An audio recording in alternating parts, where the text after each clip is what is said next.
হচ্ছে আবু জেহেল। প্রিয় ভাইরা, আজকে আল্লাহ রাব্বুল আলামিন আমাদের প্রতি একটা বিশেষ দয়া করেছেন, করুণা করেছেন। আল্লাহর মেহেরবানিতে আল্লাহ রাব্বুল আলামিন আমাদেরকে ওই পথে কবুল করেছেন যে পথে কবুল করেছিলেন প্রিয় নবী হযরত মুহাম্মদ সাল্লাল্লাহু আলাইহি সাল্লামকে। আমাদেরকে ওই পথে কবুল করেছেন যে পথে কবুল করেছিলেন আবু বকরকে, উমরকে, ওসমানকে, আলীকে।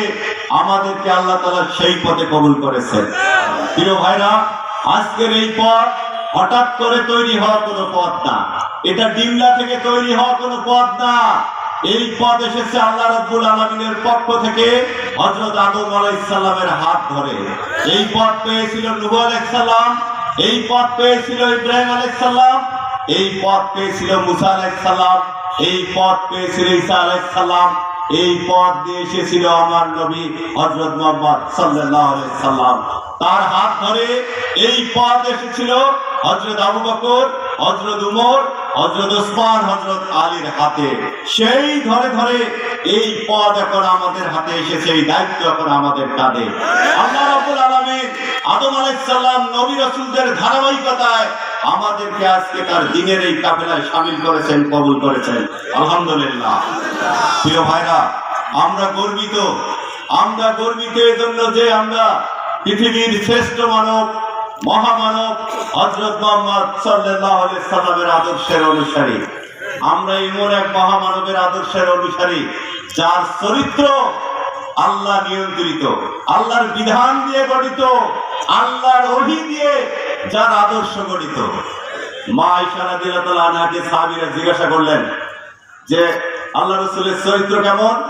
আর মা আয়েশা রাদিয়াল্লাহু আনহা বললেন, কেন তোমরা কোরআন পড়োনি? কোরআনটাই হচ্ছে তোমাদের রাসূলের চরিত্র। সুবহানাল্লাহ। যে চরিত্র, যে আদর্শ কোরআন দিয়ে গঠিত হয়, সেই আদর্শের মধ্যে কোনো ভেজাল আছে? কোনো খুঁত আছে?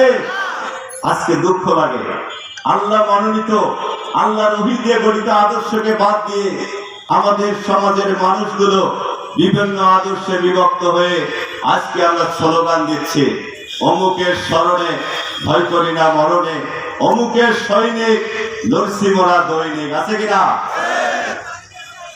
আর আল্লাহ তাআলা কি বলছেন? লাকাদ কানা লাকুম ফি রাসূলিল্লাহি উসওয়াতুন হাসানাহ। তোমাদের জন্য আমার রাসূলের আদর্শই হচ্ছে সর্বোত্তম আদর্শ। আদর্শ ঠিক করে দিয়েছে কে?